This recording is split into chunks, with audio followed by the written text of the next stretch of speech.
तो स्वागत है आपका पाठशाला में। आज हम देखेंगे आइसोटोप्स, आइसोबार्स एंड आइसोटोन्स। तो इसको देखने के पहले इन्हीं हमें तो देखना ही है। देखो, हम लोगों ने एक फैशन बनाया था कोई भी एटम्स या एलिमेंट्स को लिखने का, मतलब क्या बात है, क्लियर है? तो उसको पहले एक बार देख लेते हैं। वी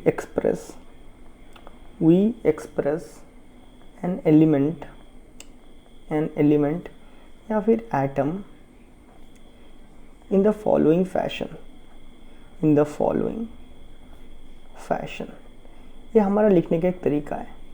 कैसा तरीका है बोलने से, सपोज मैं कोई भी एलिमेंट, लेट से वाई, इसका नाम लिख देता हूँ।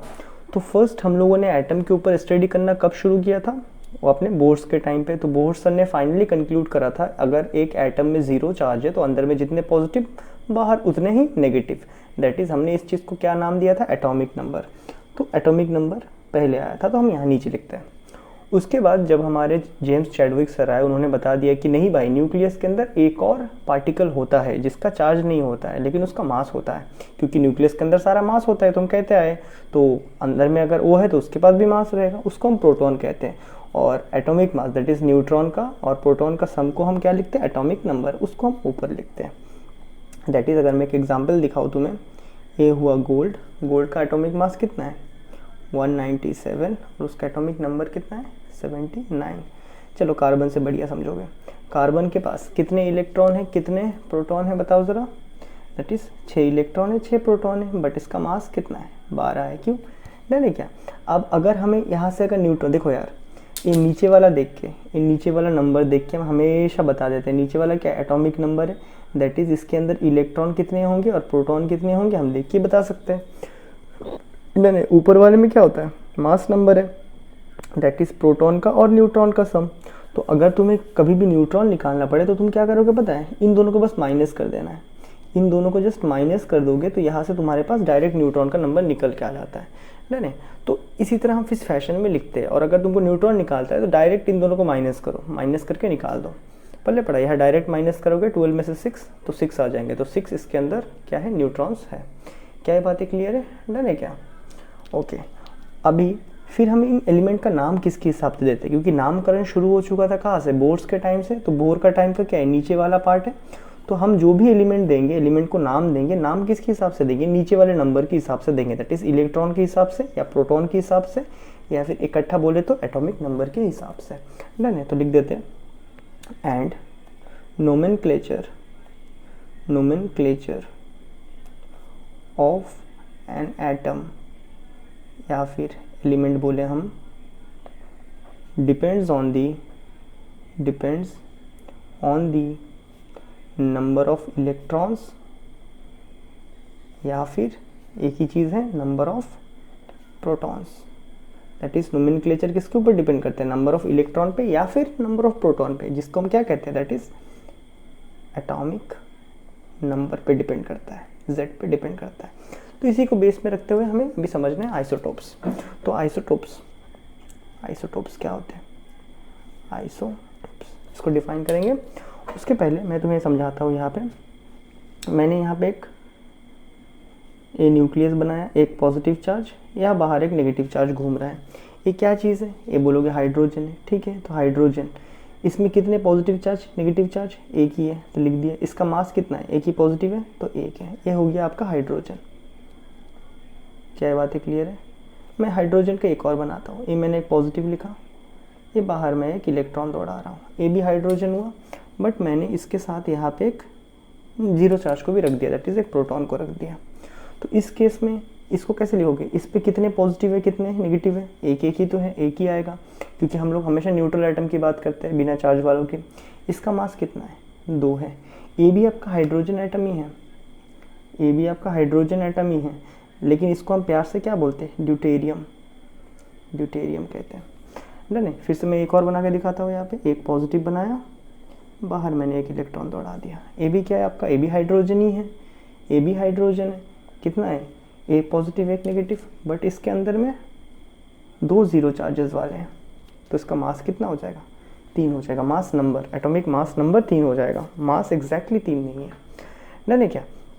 तो अगर यहाँ से हम लिखना चाहे, एक शॉर्ट नोट ले लेंगे। आइसोटोप्स में क्या होता है? ये सेम एलिमेंट होते हैं, सेम एलिमेंट होंगे तो जेड सेम होगा। तो इसमें क्या होता है? सेम Z रहता है। डिफरेंट क्या रहता है आइसोटोप्स में? डिफरेंट क्या होता है? डिफरेंट इसका मास नंबर होता है, दैट इज डिफरेंट क्या होता है? Mass number. ये सो अगर इसको हम डिफाइन करेंगे isotopes, it is a species of same atomic number, मतलब सेम एलिमेंट, ऐसा स्पीसीज है जो कि सेम एलिमेंट में है, ठीक है, सेम एलिमेंट होते हैं, सेम एलिमेंट या same atom. It is a species of same element but of different atomic mass. देखो यार, एटॉमिक मास डिफरेंट है तो एटॉमिक मास नंबर भी डिफरेंट ही हो गए। ओके, तो एटॉमिक मास नंबर लिख देते, पूरा लिख देते एटॉमिक मास नंबर। तो आइसोटोप्स में क्या होता है? एलिमेंट सेम होते हैं, तीनों के तीनों हाइड्रोजन है, क्योंकि सब में एक पॉजिटिव एक नेगेटिव है, लेकिन इनके मासेस डिफरेंट है, तो इन चीज़ों को हम बोलते हैं आइसोटोप्स। इसके साथ अभी बात कर लेते हैं आइसोबार्स की भी। आइसोबार्स, सो जो आइसोबार्स है, देखो तुम्हें बहुत सारे इसके एग्जाम्पल मिल जाएंगे, ठीक है। ये कार्बन 12 भी है, कार्बन AB6 दोनों कार्बन है, एक का 12 है और एक का 13 मास है। नहीं, ये सब भी क्या है? आइसोटोप्स हैं। क्या ये बातें क्लियर है? अब हम बात करते हैं आइसोबार्स की। तो आइसोबार में क्या होता है? इनका जो चार्ज है, इनका जो मतलब ना मास है, मास सेम होता है। In isobars atomic mass number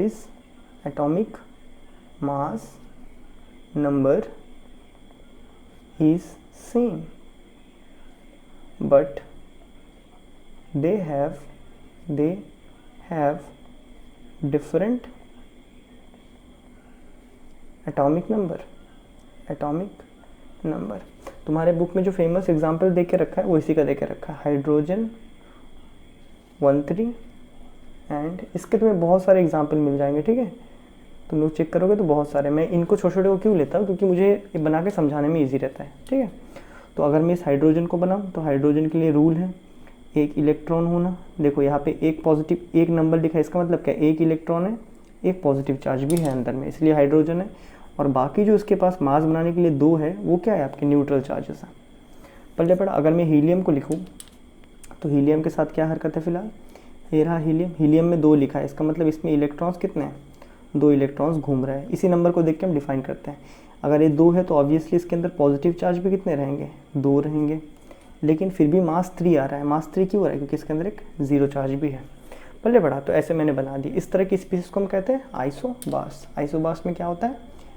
same क्या होता है आपका? सेम होता है आपका एटॉमिक मास। डिफरेंट क्या होता है? डिफरेंट होता है इनका एटॉमिक नंबर। डन है ना? क्या ये बातें क्लियर है? चलो, उसके बाद लास्ट वाला है आइसोटोन्स। ये थोड़ा हटके क्यों है? क्योंकि ये ना ही ए है और ना ही जेड है, इस पे प्रोटॉन पे डिपेंड करता है। तो लिखते हैं in isotones the number of protons are same in the element. अभी प्रॉब्लम क्या है? यहाँ पे जो एग्जाम्पल है आपका आइसोटोन्स का, वो पहला वाला है 198 Hg, मतलब मर्क्यूरी का एटॉमिक नंबर मास है 198 और इसका जो एटॉमिक नंबर है वो है 80। और दूसरा जो है हमारा गोल्ड, इसका जो आपका एटॉमिक नंबर है मैंने लिख दिया चलो 79, और इसका जो एटॉमिक मास नंबर है 197। अगर आप इन दोनों को माइनस करो ना, जैसे देखो यहाँ पे माइनस करोगे तो कितना आ जाएगा? देखो यहाँ पे जितना माइनस करोगे जितना आएगा, यहाँ पे माइनस करने पे उतना ही आता है। तो इसमें क्या है? Number of protons. सिंपल सी बात है, अगर आप इसमें नंबर ऑफ प्रोटॉन्स निकालो Hg में, कितना आ जाएगा? ऊपर वाला नंबर जो कि प्रोटॉन और न्यूट्रॉन दोनों है, और नीचे वाला तो न्यूट्रॉन को भी डिनोट करता है।